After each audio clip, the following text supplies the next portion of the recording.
When you think of Italy, you think of this, this, this, and this.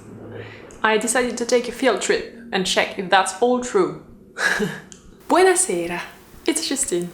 I'm in Sicily, which is an island in the south of Italy, in the very south of Europe, and I'm in Palermo, which is the capital city on that island, known for the mafia, but it's not so much the case anymore. I've been very inspired by the week I spent here, and there are a couple of points that I would like to share with you for inspiration. One thing that highly impressed me is the Italian woman, or I should say Sicilian. She's extremely feminine, she's a real femme fatale.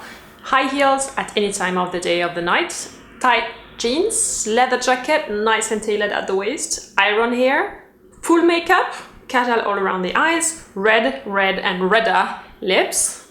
And she does that with 27 degrees, sitting in the sun with her smartphone in one hand, a baby in the other one, a trolley in the third hand, and probably a Louis Vuitton bag in the fourth hand.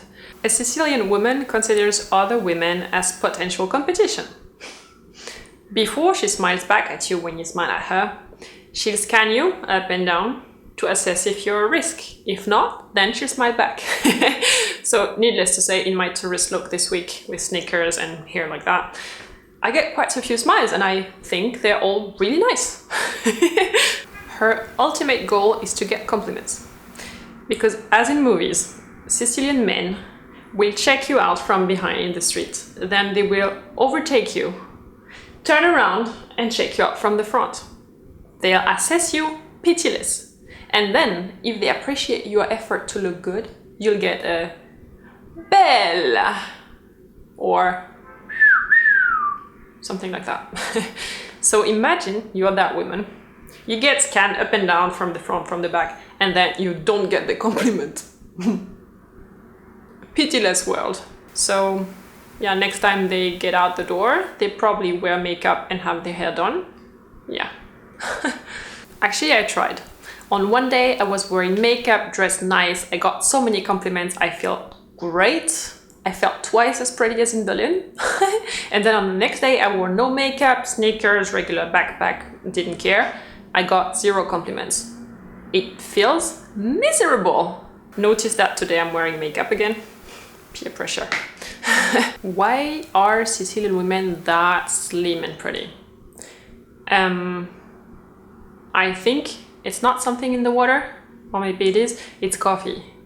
You know, Italian espresso coffee is like 2 sips and then the cup is empty. You drink that, you get a kick, like a real kick in the face, so hard that you're high for hours. You won't even notice that you're hungry. That's probably why they don't snack and keep their waist that thin. So yeah, Italian women, really impressive. If Paris is the city of love, then Italy is the country of love. And seriously, I get why. They have the most beautiful women in the world. Now let's move on to all the things that inspired me this week. And you're getting a little private tour through my pictures. And the first element I want to show you is Normannic architecture, I think it's called. It's a style that's influenced by the Arabs, who occupied this island after the Greeks and the Romans. It's about the same time as the Middle Age in France, when we had plain stone walls. They had that, much more advanced, developed and intricate. Very small patterns repeated endlessly.